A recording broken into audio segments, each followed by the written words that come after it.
Kwekwe, Sandro Chakwan Dijni Kazon, Manouan Tikamek Neorizio de Neotindekera. Bonjour, mon nom est Sandro Chakwan.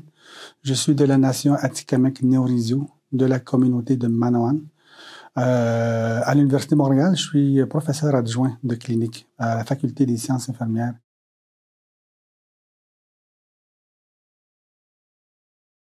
Le principe de Joyce, dans le fond, c'est un appel à l'action. C'est un appel à un engagement clair et précis de la part du gouvernement, mais aussi de la part des organisations qui ont à cœur à l'équité et à la justice sociale.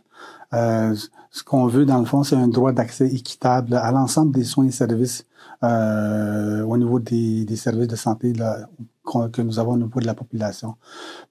Et ce, pour que les gens puissent avoir un mieux-être mental, physique, spirituel et émotionnel comme tel. C'est toujours en fonction de la roue de la médecine, c'est ça qui représente ces aspects-là. Le principe de Joyce, c'est aussi le droit d'utiliser nos savoirs traditionnels autochtones, notre pharmacopée, la reconnaissance de ces connaissances et de ces savoirs autochtones pour l'offre des soins comme tel, d'aller vers une collaboration. À l'intérieur du principe, on a également la volonté d'avoir une ombudsman là, pour justement s'assurer que quand il y a une situation qui est apportée pour un patient, ben, qu'il y ait une vision autochtone sur l'analyse de ces cas-là.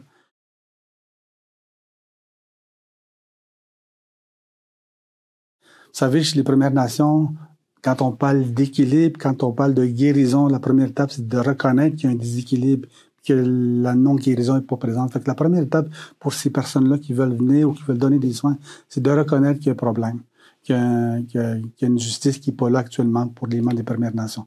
Puis, deuxièmement, par la suite, je pense que c'est d'aller se sensibiliser sur justement ces particularités-là, qu'on parle de l'histoire, qu'on parle des particularités en lien, les aspects plus politiques, la loi sur les Indiens, le colonialisme qui est encore en place, puis qu'on veut justement changer cette approche coloniale-là quand on parle des Premières Nations en lien avec les services qu'on veut donner. L'autre étape, c'est de se regarder. Je parle souvent de pratiques réflexives, de conscience critique sur nous-mêmes, sur nos propres actions, sur nos propres façons de faire. Mon oncle Roger, qui est un guérisseur dans la communauté, nous dit souvent, on fait comme l'aigle, on se met en hauteur, puis on regarde voir qu'est-ce qui s'est passé, comment on a donné des soins. Est-ce qu'il y a des biais ou des préjugés qui ont interféré sur mes soins ou sur mes services que j'ai donnés? Fait que c'est important d'avoir cette pratique réflexive-là, cette conscience critique.